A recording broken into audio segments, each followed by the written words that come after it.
सचिन तेंदुलकर कितना पढ़ले बड़े? तनिषा। ठीक। आई खेसरिया भैंस से फॉर्च्यूनर पर चढ़ाता। हाँ। कहाँ कहाँ चढ़ी पत्ते नहीं खे। तूने दिल तोड़ा है, भूल क्या हुई ये बता जा। प्रिया प्रिया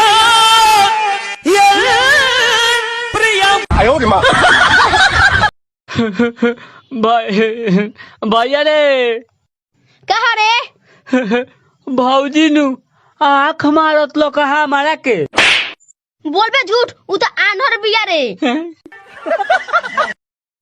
जब जब मुझको पुकारे ए हम दौड़ लाई लंग के उघारे।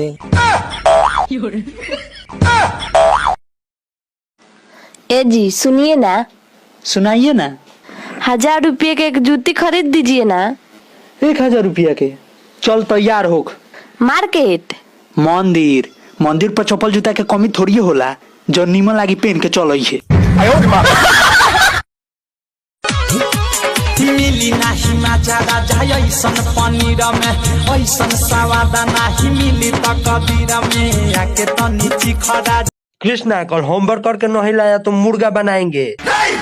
मछली बनाइएगा तो अच्छा रहेगा, हम मुर्गा नहीं खाते हैं। शराब के बोतल पर कितने भी बड़े अक्षरों में खतरा क्यों न लिखा हो, पर इसे पिएंगे सभी, क्योंकि हमारे भारत में सभी खतरे के खिलाड़ी हैं। डॉक्टर साहब देखिए ना, मेरे देह में पूरा बेचैनी क्यों हो रहा है। कौन सा ग्रुप है आपका? जी ओनली मस्ती ग्रुप। अरे व्हाट्सएप के औलाद ब्लड ग्रुप पूछा था नहीं।